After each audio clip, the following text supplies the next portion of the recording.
We are well into the new season now, and I wanted to share my deepest off-meta bot lane duos that I've found so far this season so you can climb and have fun. For the first one, I'm going to tell you something. At first it will seem crazy, but the longer I speak, the more you will agree with me. My first off-meta combo is Enchanter Nidalee support with bot Tahm Kench. Nidalee, who by the way now has the worst voice lines in the game, Meow! was mega buffed. They really increased her healing, and with the right teammate, she's an incredibly good enchanter. The trick is Nidalee heals double if the person you are healing has low health. This means that for healing a low HP character, no one in the game has the Ion Cannon Online type healing that Nidalee has. Enchanter Nidalee is what Soraka secretly rubs her horn to at night. Meow. The way we push this to the limit is we combine her with Tahm Kench. For those of you that are frog enthusiasts like myself, you may remember that Tahm stores half his missing health as gray health bar that can be used as a shield or heals him once he is out of combat. This means that Tahm keeps his health artificially low and Nid can heal him to the maximum potential. The last bit that pushes this into the stratosphere is that Enchanter Nidalee should always rush Ardent Censer, and when she heals Tahm Kench, she gives him 90% attack speed on a buff that lasts for 9 seconds. I cannot describe how this is a one-way ticket to Value Town on a character like TK. You become near unkillable, and you get to turbo lick your opponents until they collapse. On Nidalee, you build Ardent Censer into Moonstone Renewer. Moonstone Renewer as a second item donates a substantial portion of your buffed healing onto a teammate even if they are not as low health as your primary target. Tahm just builds like the girth frog that he is, Heartsteel in a Sunfire Cape and a Spirit Visage. Next, I want to talk about some other combos that you can use with Enchanter Nidalee.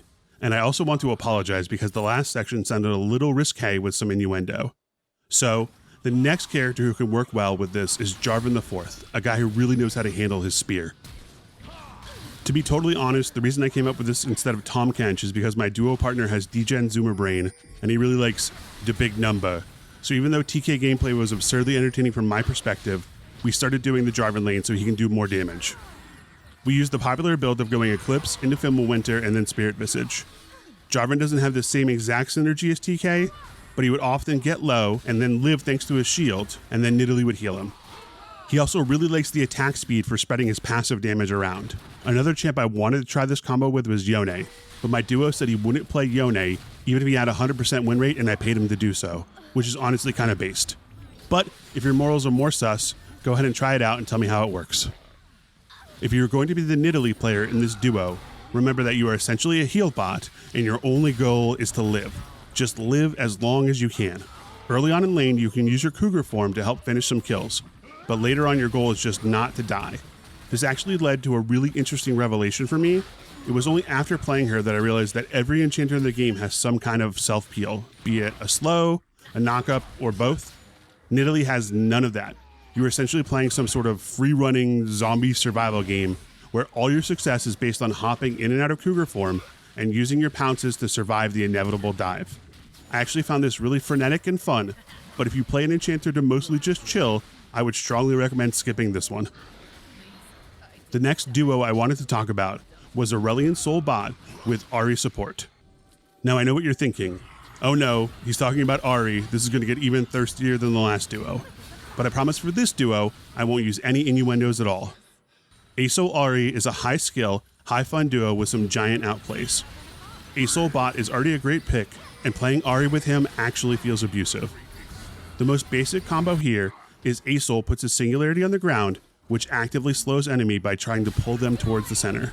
Sure, if you played another support with this, you could potentially slow or stun them, but with Ahri, you get to hit an easier than normal charm, and then make the enemy Draven slide straight into your black hole.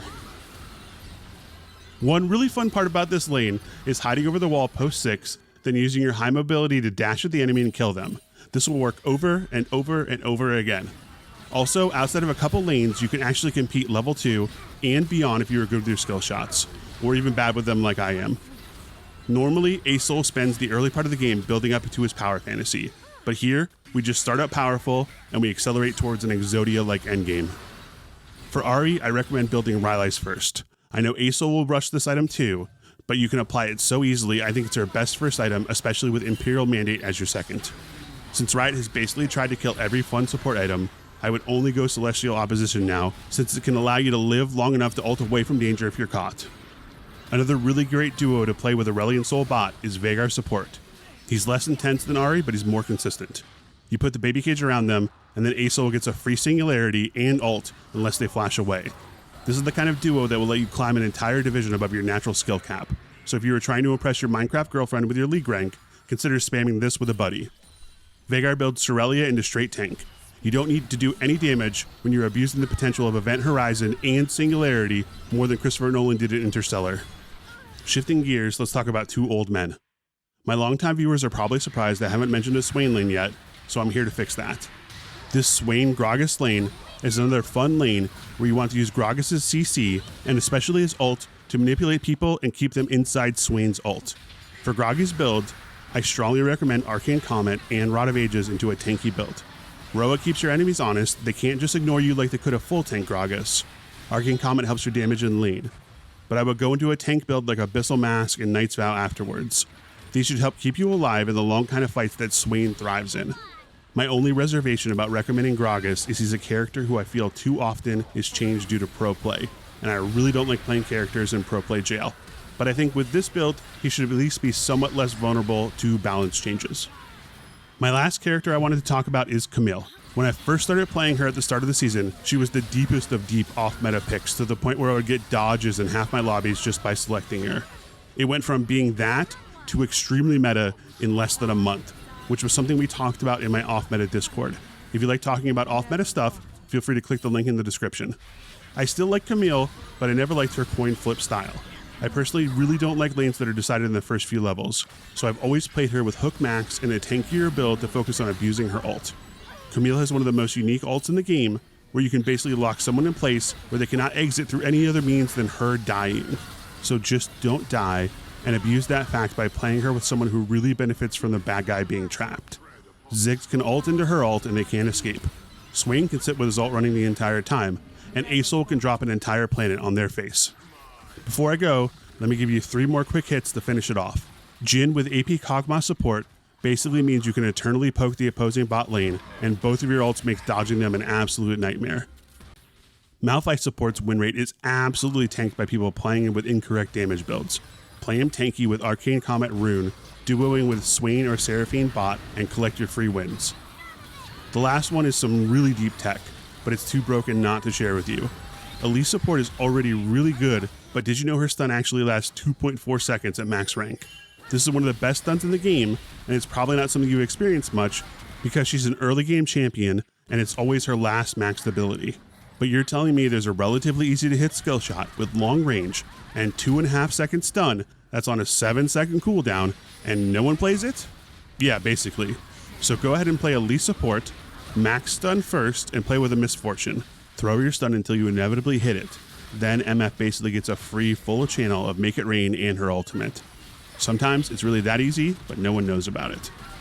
So that's it for the best deep off-meta duos so far this season.